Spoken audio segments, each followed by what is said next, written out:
que fala da promessa da vinda do Messias e do raiar de uma luz no meio de um mundo de trevas.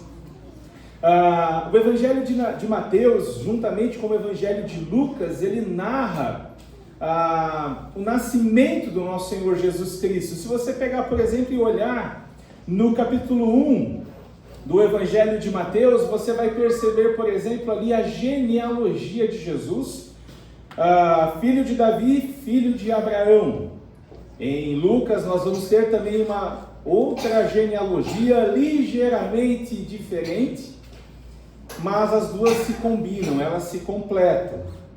Ainda no capítulo 1 de Mateus, nós temos o relato, embora abreviado, embora um pouco mais curto, do nascimento do nosso Senhor Jesus Cristo. No verso de número 18 do capítulo 1, ele diz assim: foi assim o nascimento de Jesus Cristo. Maria, sua mãe, estava prometida em casamento a José. Mas antes que se unissem, achou-se grávida pelo Espírito Santo. Por ser José, seu marido, um homem justo e não querendo expô-la à desonra pública, pretendia anular o casamento secretamente. Mas depois de ter pensado nisso, apareceu-lhe um anjo do Senhor em sonho e lhe disse: José, filho de Davi, não tema receber Maria como sua esposa, pois o que nela foi gerado procede do Espírito Santo. Ela dará à luz um filho e você deverá dar-lhe o nome de Jesus, porque ele salvará o seu povo dos seus pecados. Tudo isso aconteceu para que se cumprisse o que o Senhor dissera pelo profeta: a virgem ficará grávida e dará à luz um filho, e o chamarão Emanuel, que significa Deus conosco. Ao acordar, José fez o que o anjo do Senhor lhe tinha ordenado e recebeu Maria como sua esposa, mas não teve relação enquanto ela não deu à luz um filho, e ele lhe pôs o nome de Jesus. A exposição dessa noite não é no nascimento de Jesus em si, mas é importante nós entendermos que o nascimento de Jesus, ele é um milagre, meus irmãos, ele é a obra de Deus. O próprio Espírito Santo, Lucas vai dizer que envolveu Maria e gerou nela o Salvador, o menino Jesus. Então nós partimos desse princípio que Jesus, como a Aline falou agora há pouco, Deus que se fez carne e habitou entre nós, nasceu de uma virgem chamada Maria, por obra do Espírito Santo. Quando nós olhamos para a Bíblia e especialmente para a vida de Jesus, é muito importante que nós olhamos também, percebamos o quadro inteiro da revelação, o Antigo e o Novo Testamento. Aí é o que nós veremos nessa noite. O título da minha mensagem nessa noite é Jesus de Nazaré, o Rei dos Judeus. No capítulo 1, capítulo 2, a partir do versículo de número 1, diz assim: depois que Jesus nasceu em Belém da Judéia, nos dias do rei Herodes, magos vindos do Oriente chegaram a Jerusalém e perguntaram: onde está o recém-nascido rei dos judeus? Vimos a sua estrela no Oriente e viemos adorá-lo. Quando o rei Herodes ouviu isso, ficou perturbado e com ele toda Jerusalém. Tendo reunido todos os chefes dos sacerdotes do povo e os mestres da lei, perguntou-lhes: onde vai nascer, onde deve nascer o Cristo? E eles responderam: em Belém da Judéia, pois assim escreveu o profeta: mas tu, Belém da terra de Judá, de forma alguma és a menor entre as principais cidades de Judá, pois de ti virá o líder que, como pastor, conduzirá a Israel, o meu povo. Então Herodes chamou os magos secretamente e informou-se com eles a respeito do tempo exato em que a estrela tinha aparecido. Enviou-os a Belém e disse: vão informar-se com exatidão sobre o menino? Logo que o encontrarem, avisem-me para que eu também vá adorá-lo. Depois de ouvirem o rei, eles seguiram o seu caminho, e a estrela que tinham visto no Oriente foi adiante deles, até que finalmente parou sobre o lugar onde estava o menino. Quando tornaram a ver a estrela, encheram-se de júbilo. Ao entrarem na casa, viram o menino com Maria, sua mãe, e prostrando-se o adoraram. Então abriram os seus tesouros e lhe deram presentes, ouro, incenso e mirra. E tendo sido advertidos em sonho para não voltarem a Herodes, retornaram à sua terra por outro caminho. Em primeiro lugar, meus irmãos, o capítulo 2 do Evangelho de Mateus nos mostra que Jesus é uma ameaça. Jesus é uma ameaça. Mas ele não é apenas uma ameaça qualquer. Ele é uma ameaça aos reinos deste mundo. E mais importante, ele é uma ameaça ao meu e ao seu reinado neste mundo. Você tem o rei na barriga? Tem gente que parece que tem o rei na barriga, não é verdade? Tem gente que tem o rei na barriga, mas consegue disfarçar direitinho. Então, em primeiro lugar, Jesus e o seu reino é ameaçador ao nosso reinado.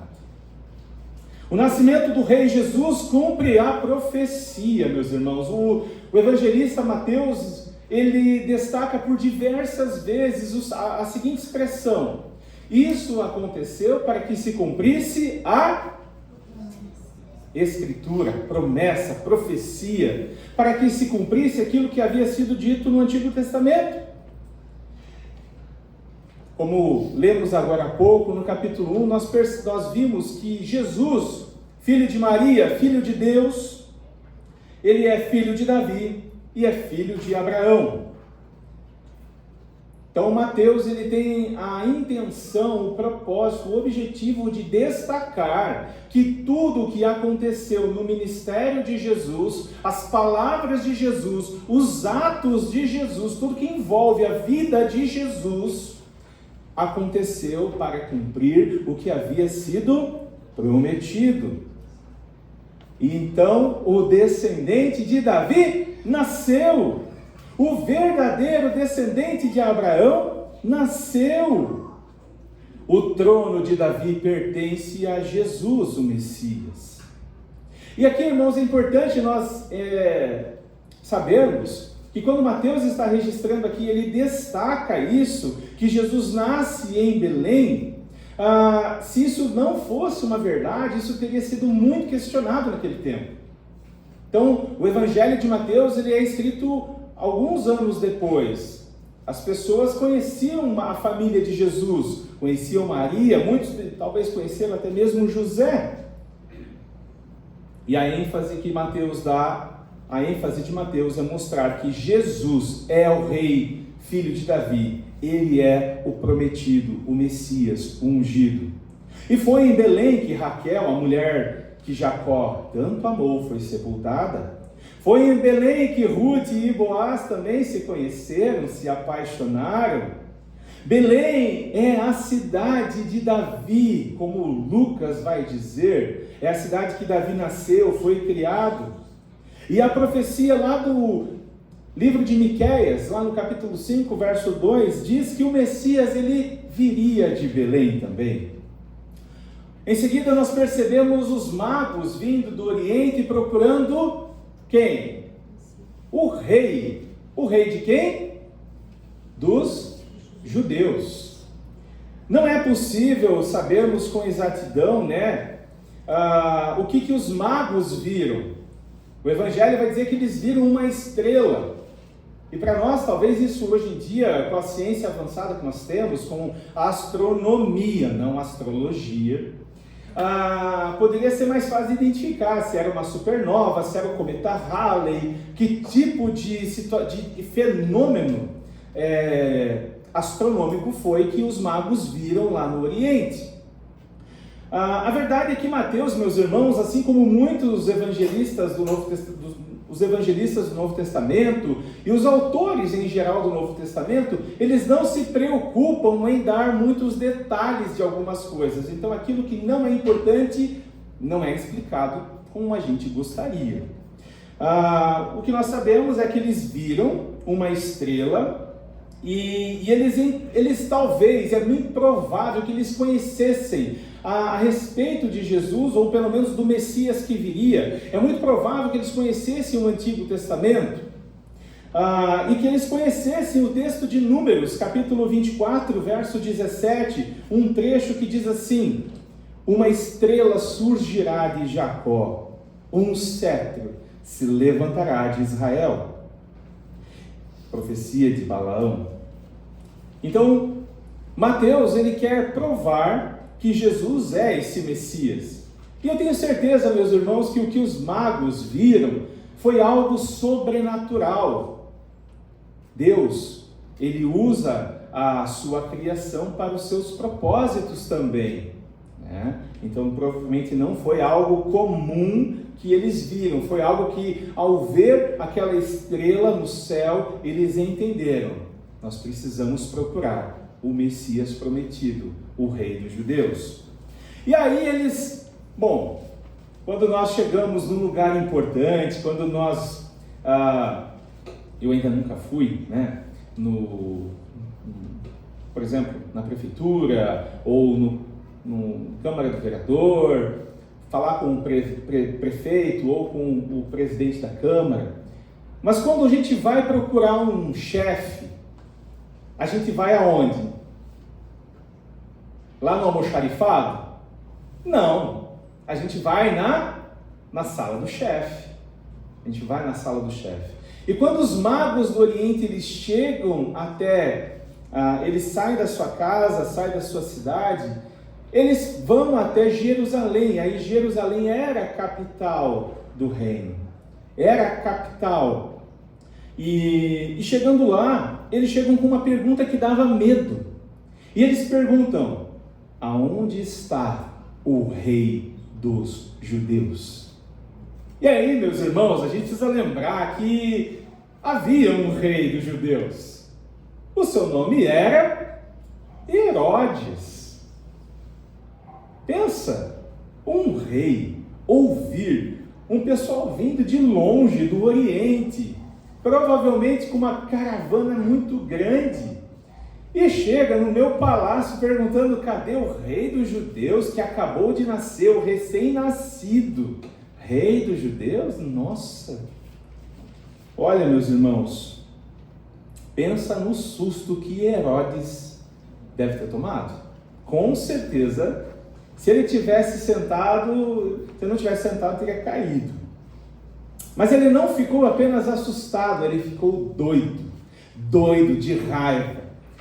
Sabe quando a pessoa fica raivosa, começa a espumar pela boca com ódio?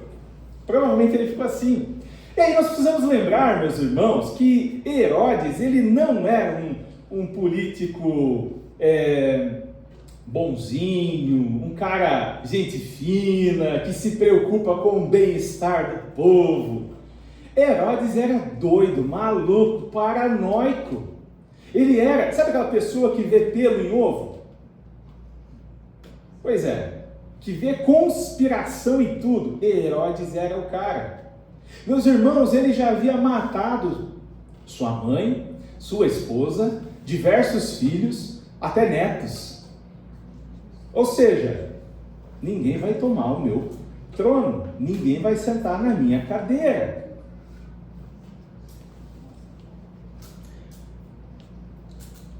Mas por que tanta raiva de um bebezinho? Veja, a ideia de ódio a crianças não é de hoje. Porque os magos foram para adorar o rei dos judeus, recém-nascido. E não seria o bebezinho Jesus que iria tirá-lo do trono. Mas, irmãos, não foi apenas Herodes que ficou apavorado, aterrorizado com essa notícia. Jerusalém ficou apavorada. Jerusalém inteira ficou em pânico. Por quê? Porque os habitantes de Jerusalém sabiam da fama de Herodes. Sabiam que o homem era maluco, doido. E sabiam o que ele poderia fazer para poder proteger o trono, o seu poder. Mas, como todo bom psicopata, sociopata, seja lá os patas que dão para esse tipo de gente, Herodes era o cara mais dissimulado do mundo. Sabe aquela pessoa assim que você, meu Deus, essa pessoa nem parece que está falando isso? Ela fala uma coisa aqui, aí quando está na frente das outras pessoas, ela não muda de ideia. Então Herodes era dissimulado. E o que ele faz? O texto que nós lemos diz que ele chama os especialistas em Antigo Testamento, os escribas, os advogados daquela época. Algum advogado entre nós? Não? Glória a Deus. Mas se tivesse também, glória a Deus, nada contra, irmãos. O irmão ali é quase advogado, né? Então, quando a gente pensa nos escribas, nos mestres da lei, eles eram quase como advogados do nosso tempo. E o que o advogado faz? Ele interpreta a lei. Então, Herodes chama os advogados da Bíblia daquele tempo para saber, né? Como que é essa história aí do rei dos judeus? Que rei dos judeus é esse? Conta mais, eu quero saber, eu estou interessado. Dissimulado. E aí os especialistas em Bíblia daquele tempo disseram, né, eles conheciam o Antigo Testamento e eles também aguardavam a vinda do Messias. E eles lembraram da profecia de Miqueias, que diz que o Messias nasceria em Belém da Judéia. E aí nesse ponto nós percebemos mais uma vez que Mateus ele complementa o texto citando a profecia de Miqueias 5:2 com algumas adições. Que tipo de adições? Ele coloca junto um trecho de 2 Samuel capítulo 5 verso 2. Então essa citação que nós lemos lá no capítulo 6, mas tu, Belém, da terra de Judá, de forma alguma és a menor entre as principais cidades de Judá. Lá em Miqueias vai estar, mas tu, Belém de Efratá, é uma pequena diferença. Essa parte de Miqueias, a segunda parte, pois de ti virá o líder que como pastor conduzirá Israel, meu povo, vem lá de 2 Samuel. Então o dissimulado do Herodes, ele tenta enganar os magos. E ele chama eles para conversar, e ele fala assim, olha, me explica o que aconteceu, procurem o menino, porque eu também quero adorá-lo, só que não. Herodes não queria adorar Jesus, Herodes desejava matar o menino Jesus, o rei dos judeus. Os magos então saem ali da presença de Herodes e perseguem novamente a estrela que está guiando eles, até o momento em que a estrela para em Belém, e o texto de Mateus diz que ela para no lugar onde Jesus estava. Quando chegam lá, eles encontram Jesus nos braços de Maria, e alguns poderiam pensar que é diante de Maria que eles dobram o joelho. Irmãos, eles dobram os joelhos diante de um bebezinho chamado Jesus, meus irmãos. Eles não dobram os joelhos diante de Maria.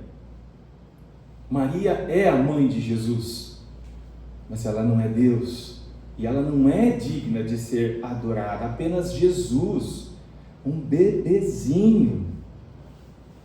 E é interessante perceber que esse ato de adoração do Messias, ele cumpre a profecia, diversas profecias, mas em especial aquela que está no Salmo de número 72, nos versos 10 e 11, que diz assim, que os reis de Tarse das regiões litorâneas lhe tragam tributo, os reis de Sabá e de Sebá lhe ofereçam presentes, inclinem-se diante dele todos os reis, e sirvam-no todas as nações. E aqui é interessante, meus irmãos, a gente perceber que não são os judeus especialistas em Bíblia que correm junto com os magos para adorar, se dobrar diante do Rei dos Reis, do bebê Jesus, mas são gentios vindos do Oriente. E a adoração envolve todo o ser. Envolve se prostrar diante de um bebezinho, reconhecendo sua autoridade, o seu poder, a sua divindade. Envolve dar-lhe presentes valiosíssimos, incenso, ouro, mirra. Depois desse tempo com Jesus e sua família, os magos então decidem voltar para casa.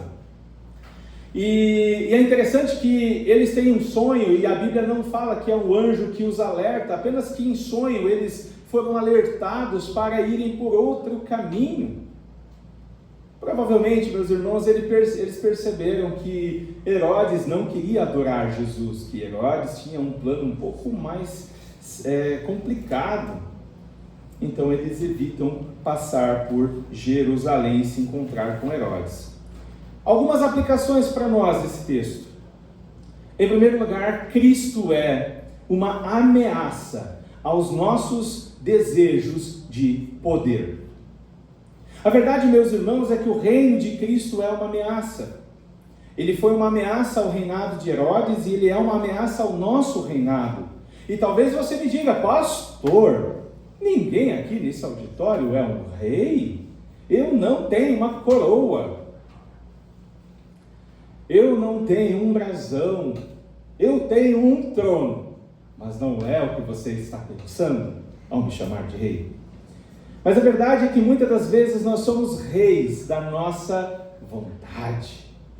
Desejamos ser servidos e impor, custe o que custar, nossa vontade. Mas Cristo ameaça esse desejo de poder. Cristo também ameaça a nossa vontade, meus irmãos. O Natal revela que em cada um de nós possui um coração de Herodes dentro do peito. Lucas, capítulo 14, versos 25 e 26, vai dizer: uma grande multidão ia acompanhando Jesus. Este, voltando-se para ela, disse: se alguém vem a mim e ama seu pai, sua mãe, sua mulher, seus filhos, seus irmãos e irmãs, e até a própria vida mais do que a mim, não pode ser meu discípulo. O reino de Jesus é ameaçador às nossas vontades. Em Romanos capítulo 8, o apóstolo Paulo nos diz também que a nossa mente ela é inimiga de Deus por natureza. Nós não gostamos de receber ordens. Nós não gostamos que as pessoas digam como é que nós temos que fazer as coisas. Nós temos dificuldade. Ou é só eu que tenho? Acho que não. E esse instinto, muitas das vezes, pode ser maquiado com esforço e dedicação e dissimulação, como Herodes. Nós, muitas das vezes, não queremos servir a Deus. Muito menos temos o desejo de servir ao próximo. Nós queremos ser servidos por Deus. Cristo também é uma ameaça ao nosso controle. Eu não sei você, mas quando eu estou assistindo TV, eu gosto de ter o controle, eu gosto de dirigir, eu também gosto de controle. Eu creio que a maioria de vocês aqui gosta de ter o controle da situação, e é muito provável que você, assim como eu, fique agoniado quando perde o controle ou quando não tem o controle sobre as situações dessa vida, mas Cristo ameaça nosso controle também. Nós não temos o domínio de tudo. A nossa natureza, ela deseja reinar. Nós somos egoístas por natureza.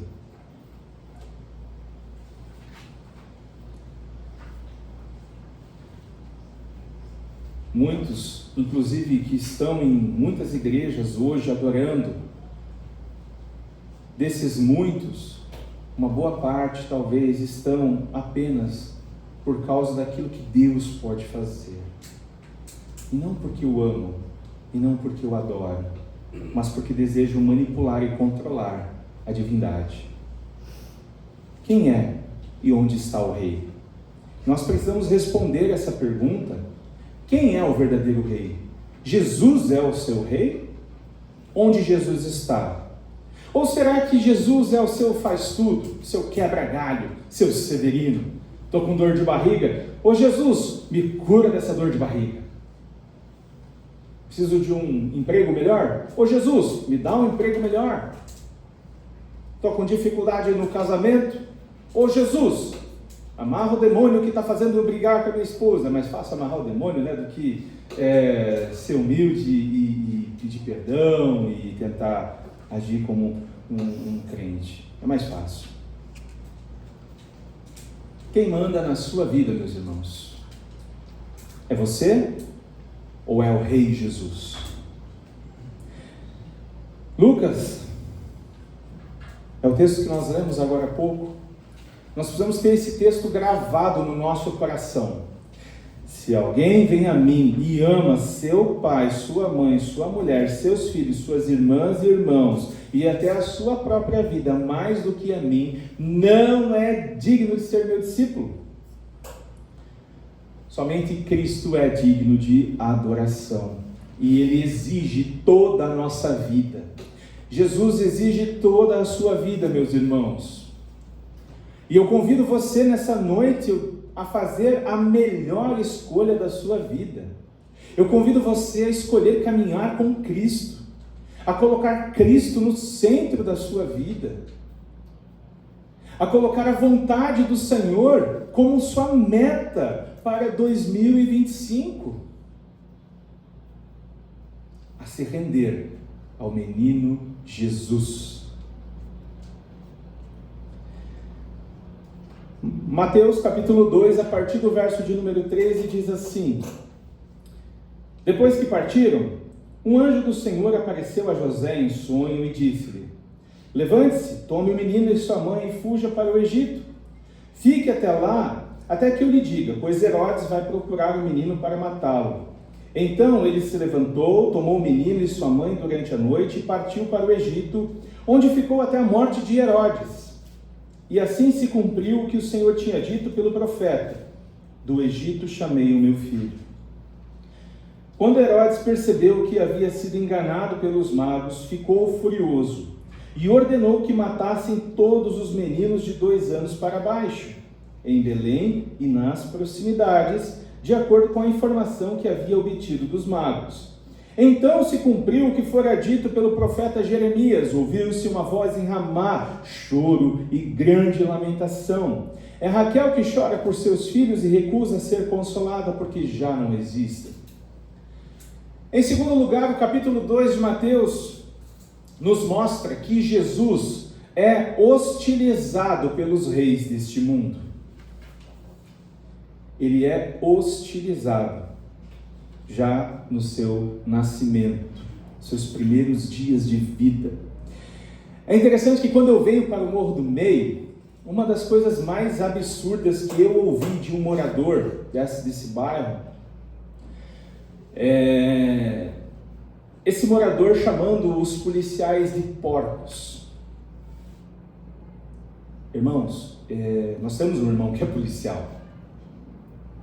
Eu não sou policial, eu não tenho nenhum parente que é policial, mas eu fiquei chocado com essa hostilidade de uma pessoa que aparentemente é cristã, evangélica. Meus irmãos, e isso serve como uma pequena ilustração da hostilidade que Jesus também recebe. Ele é hostilizado pelos reinos deste mundo. Jesus foi hostilizado pelo Herodes, por rei Herodes. Então o texto começa falando que o anjo aparece a José em sonho. José deveria levar sua família para o Egito e deveriam ficar lá até que o anjo ordenasse sua volta para Israel. E o anjo alerta José sobre o que Herodes estava tramando. E aí nós podemos perceber, meus irmãos, Deus cuidando do seu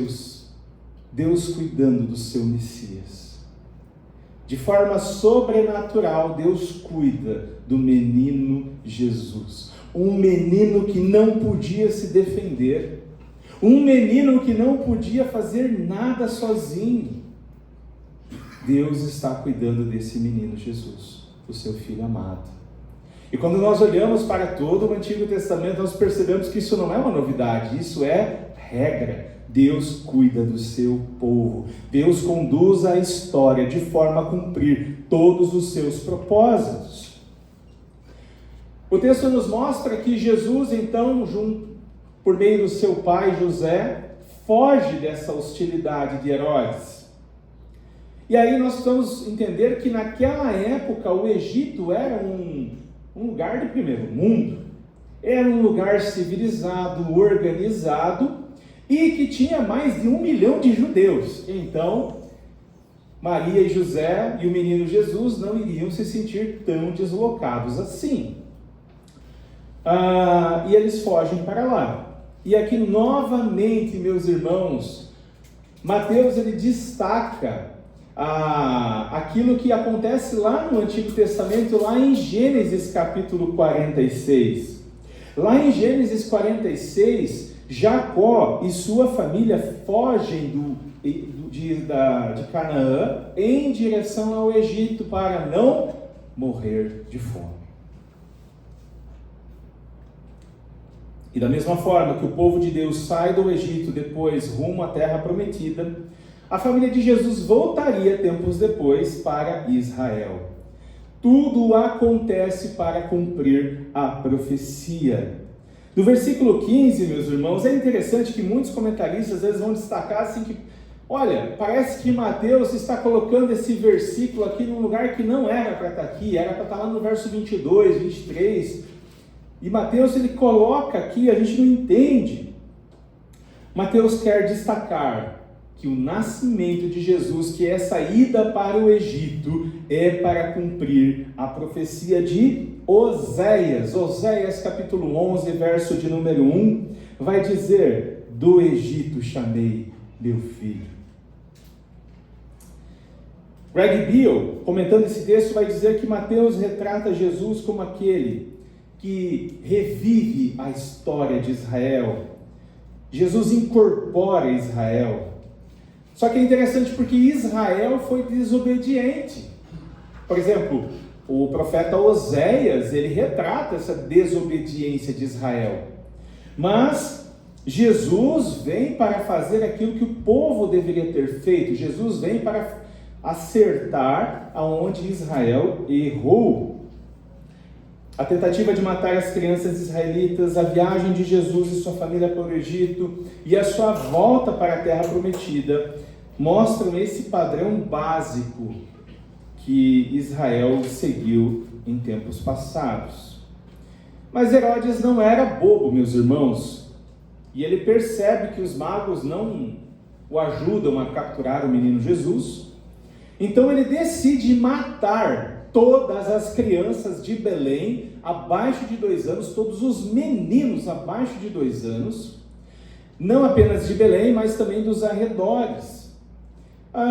É interessante porque Belém ficava a cerca de 8 quilômetros de Jerusalém e não haviam tantas crianças assim. Então o pessoal estima que naquela época cerca de, no máximo, 40 meninos foram assassinados a mando de Herodes. E, novamente, Mateus destaca que esse massacre acontece para que se cumpra a profecia, aquilo que está lá em Jeremias. Mas Jesus já estão no Egito. A fúria e a hostilidade de Herodes em relação a Jesus faz com que Deus fique apavorado?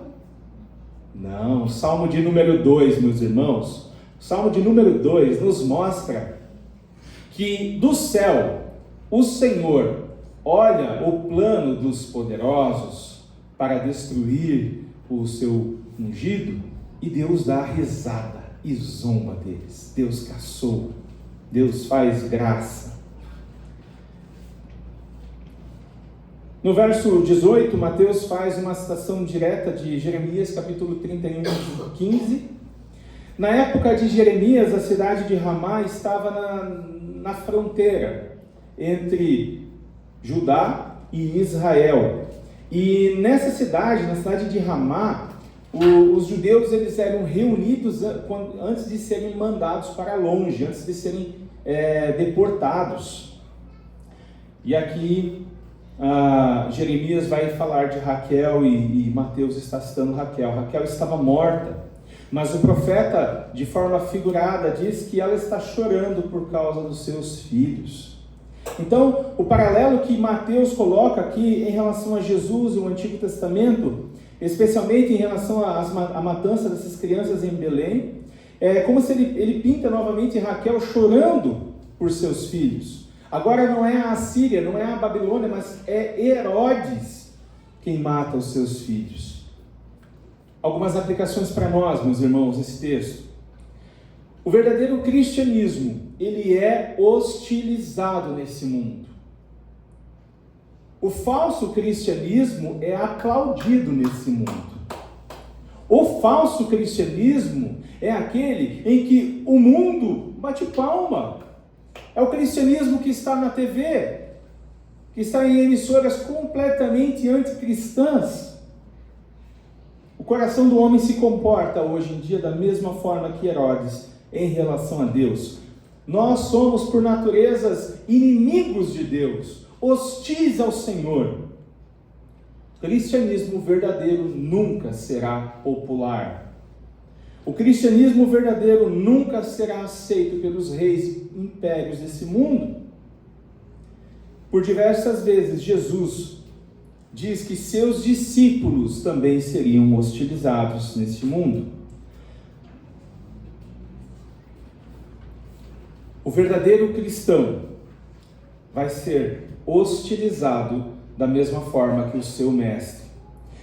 Se você é cristão, se você nasceu de novo, se você decidiu caminhar com Cristo, e se você vive o Evangelho de forma encarnacional, no seu trabalho, na sua casa, aonde você vive, tenha a certeza absoluta de que você vai ser hostilizado.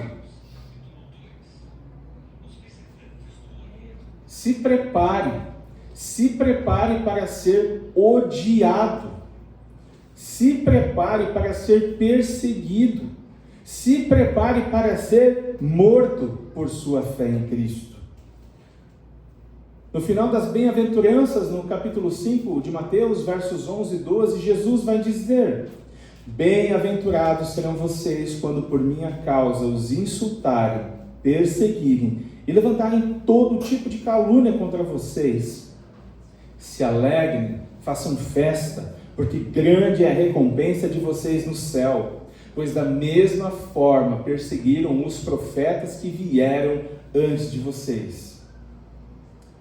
Todos aqueles que estão unidos com Jesus serão hostilizados nesse mundo. Em João capítulo 15, versos 18 em diante, diz assim, Jesus dizendo: se o mundo os odeia, tenham em mente que antes odiou a mim. Se vocês pertencessem ao mundo, ele os amaria como se fossem dele. Todavia vocês não são do mundo, mas eu os escolhi, tirando-os do mundo. Por isso o mundo vos odeia. Lembrem-se das palavras que eu lhes disse: nenhum escravo é maior do que o seu senhor. Se me perseguiram, também perseguirão vocês. Se obedeceram a minha palavra, também obedecerão a de vocês. Tratarão assim vocês por causa do meu nome, pois não conhecem aquele que me enviou. Então nós seremos odiados, não porque somos pessoas complicadas, não porque cometemos erros, não porque descumprimos a lei, não por nada disso. Nós seremos odiados por causa de Jesus. Em terceiro lugar, nos versos 19 do capítulo 2 de Mateus, você pode acompanhar comigo, diz assim: depois que Herodes morreu, o anjo do Senhor apareceu em sonho a José no Egito e disse: levante-se, tome o menino e sua mãe e vá para a terra de Israel, pois estão mortos os que procuravam tirar a vida do menino. Ele se levantou, tomou o menino e sua mãe e foi para a terra de Israel. Mas ao ouvir que Arquelau estava reinando na Judéia em lugar de seu pai Herodes, teve medo de ir para lá. Tendo sido avisado em sonho, retirou-se para a região da Galileia e foi viver numa cidade chamada Nazaré. Assim cumpriu-se que fora dito pelos profetas: ele será chamado Nazareno. Em terceiro lugar, o capítulo 2 do Evangelho de Mateus nos mostra que Nazaré, o lugar mais desprezado daquele tempo, recebeu o menino Jesus, o Rei Jesus. O Rei Jesus poderia ter ido morar em Jerusalém, a capital. Se fosse vontade do Senhor, ele poderia assumir o trono de Herodes e sentar naquele trono. Mas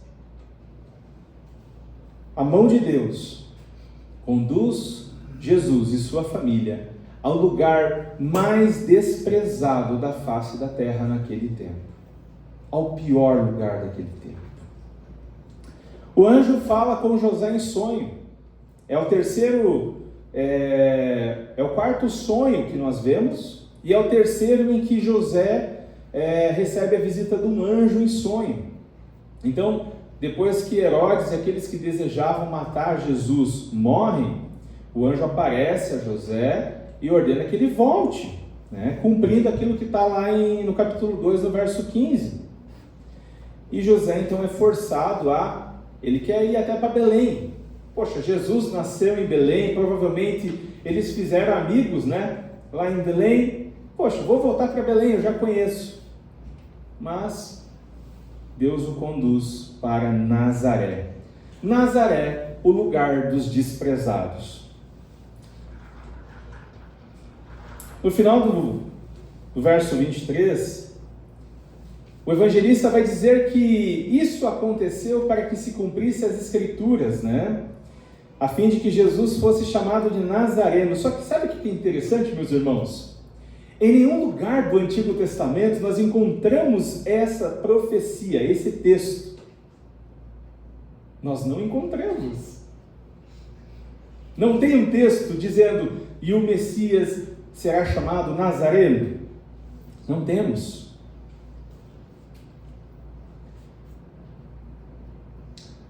Eles esperavam um poderoso, não um bebê. E Jesus agora está no lugar onde o vento faz a curva, Judas perdeu as meias, as botas, não tem mais nada. Nazaré, o lugar dos desprezados. Jesus, o Nazareno, também foi desprezado. Os comentaristas, quando vão trabalhar nesse texto, a maioria deles vão chegar numa conclusão. O que Mateus está dizendo aqui de Nazareno não é o título de Jesus, mas é o fato de Jesus morar em Nazaré. Ou seja, ele é o desprezado. E quando nós olhamos para as profecias a respeito de Jesus, nós vemos que ele seria desprezado. Isaías 53, versos 2 e 3.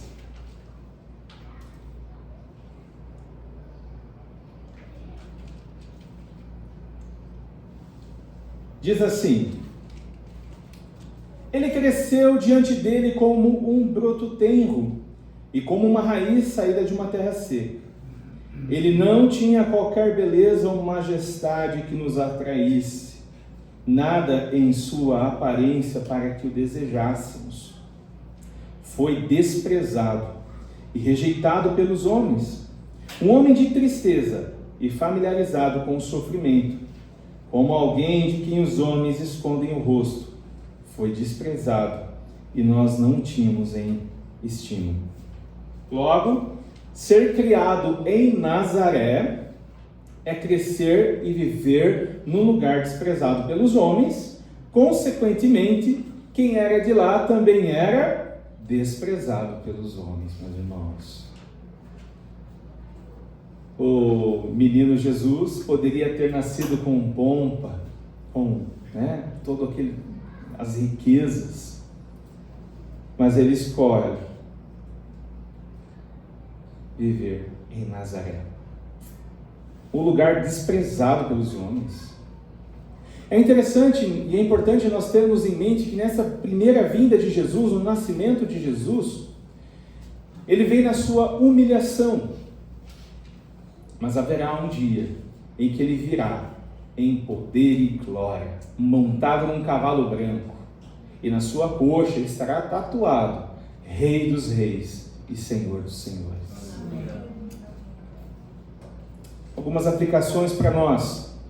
Em primeiro lugar, eu queria dar um alerta a respeito da questão de sonhos, né? Nós lemos muitos sonhos aqui e nós vivemos, o brasileiro, ele é místico por natureza, influenciado pelo catolicismo português e pelos nossos irmãos africanos e os indígenas. O brasileiro, ele é místico, ele é muito religioso de uma forma mística. E muitos, inclusive cristãos, dão muita importância para os sonhos. Alguns compram livros que interpretam sonhos, outros procuram profetas, pastores que interpretam sonhos, irmãos e irmãs que interpretam sonhos. Nós precisamos entender, meus irmãos, que palavra de Deus revelada é o que está na Escritura, Antigo e Novo Testamento.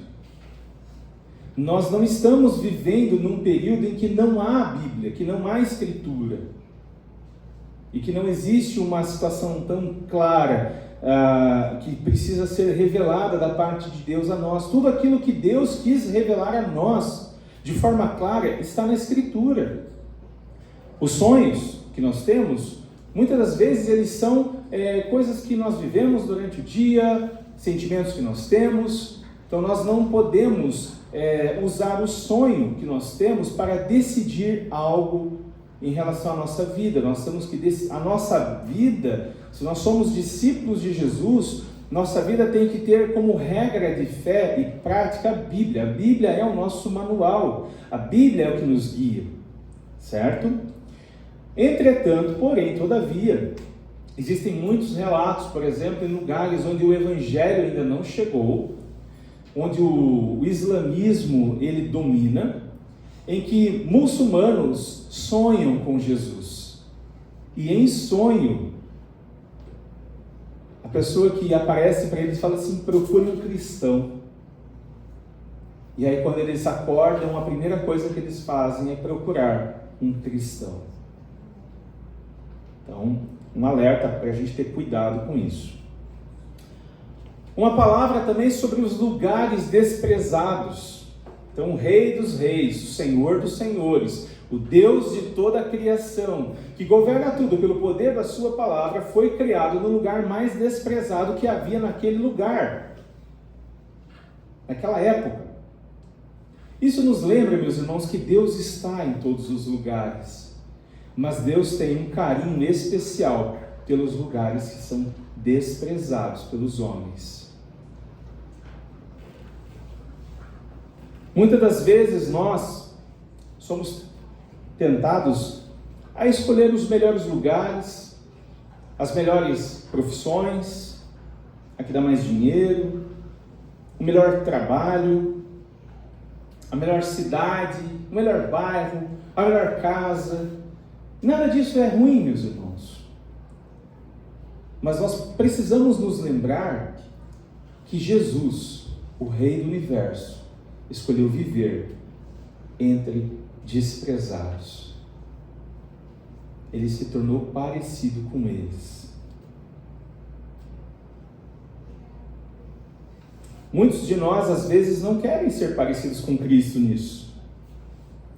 Mas nós nos tornamos mais parecidos com Jesus quando nós escolhemos os lugares mais desprezados para viver.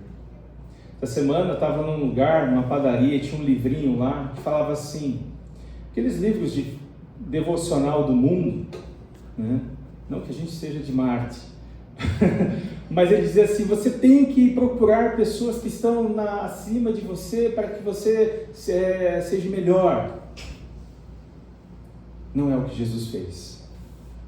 Jesus desceu do pedestal e entrou no buraco em que a gente está. Porque algumas pessoas só vão ouvir falar do amor de Deus nesses lugares. Algumas pessoas não vão ter dinheiro para sair desses lugares. Algumas pessoas não vão ter outro emprego. Elas vão estar naquele emprego. E nós nos tornamos mais parecidos com Jesus quando nós encarnamos o Evangelho onde nós vivemos.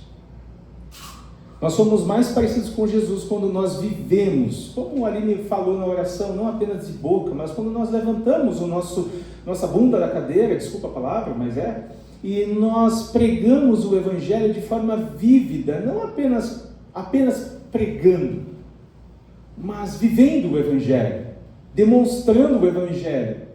Porque o que um bebê poderia falar? Nada. Chorar talvez, esgoelado de fome, mas viveu entre os desprezados. E nós nos tornamos parecidos com Jesus quando nós nos associamos, quando nós fazemos amigos que não podem dar o que a gente quer. Quando nós fazemos amigos que não podem nos ajudar, não podem nos indicar para uma vaga de emprego melhor. Pelo contrário, somos nós que vamos ajudá-lo. Nós nos tornamos mais parecidos com Jesus quando nós tratamos com dignidade e respeito os pobres e os miseráveis desse mundo. Por fim, eu quero que você lembre que eu e você, nós seremos desprezados. Por exemplo, não pense que o fato de você daqui a uns dias daqui a uns anos se tornar uma doutora Aline, que isso te exclui de ser desprezado por causa da sua fé em Jesus Cristo. Não pense, meu irmão, que pelo fato de você ser um sargento, mesmo entre os seus colegas, você não será desprezado por causa da sua fé em Jesus. Não pense que o fato de você morar num bairro maravilhoso, numa casa nova, bonita, ter vizinhos bonitos, evitará ser desprezado. Se você é um crente de verdade, se você nasceu do Espírito, você vai ser desprezado. Se nós somos discípulos de Jesus, nós vamos experimentar aquilo que Jesus experimentou. Cantar é muito bom, né? A gente cantou agora o Castelo Forte, né? E eu creio que muitos talvez nem perceberam o que cantaram. Se temos de perder família, bens, poder. Está preparado para perder sua esposa? Para perder o seu filho? O seu emprego? A sua vida? O discípulo não está acima do seu mestre, nem o servo acima do seu senhor. Basta ao discípulo ser como o seu mestre e ao servo como o seu senhor. Se o dono da casa for chamado Belzebu, quanto mais os membros de sua família. Jesus é nosso irmão mais velho.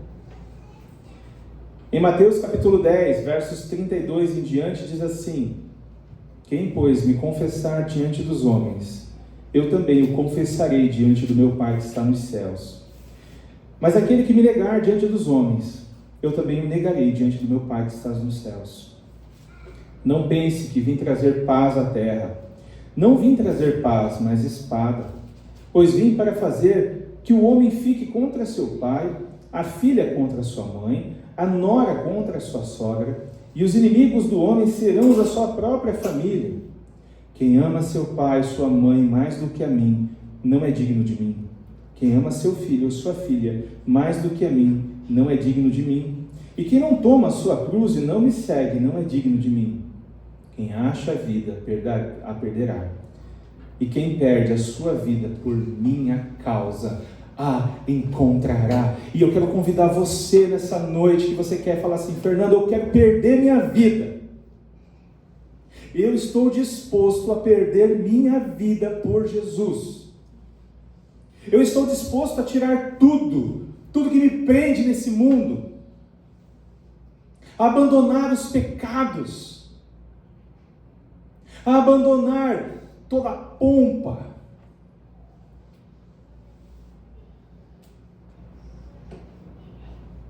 a abandonar minha vontade, a abandonar meus planos por Jesus. Se você está disposto, se você quer, e você fala: Fernando, eu quero dar minha vida de forma inteira para Jesus. E talvez você fale assim: mas eu já dei minha vida. Quero te convidar também a fazer essa entrega nessa noite, a confessar Jesus diante dos homens, diante dos vizinhos, dos amigos, diante dos seus filhos. Jesus promete estar com você. Não importa se você vai ser hostilizado no seu trabalho, não importa se você vai ser perseguido por causa da sua fé em Jesus. Jesus está com você. Se você deseja fazer essa oração comigo, eu quero que você fique de pé no seu lugar. Ó Deus e Pai de nosso Senhor Jesus Cristo, Senhor, nós somos Teu, na vida e na morte. Se vivemos, para Ti vivemos, e se morremos, para Ti morremos, seja na vida ou na morte, nós somos Teus. Nos ajude, Senhor, a vivermos nesse mundo para a Tua glória. Nos ajude, Senhor, a vivermos nesse mundo como discípulos de Jesus. Nos ajude a encarnarmos o Evangelho no nosso modo de viver, no modo que nós tratamos as pessoas. Nos ajude, Senhor. Que o Senhor seja o Rei do nosso coração.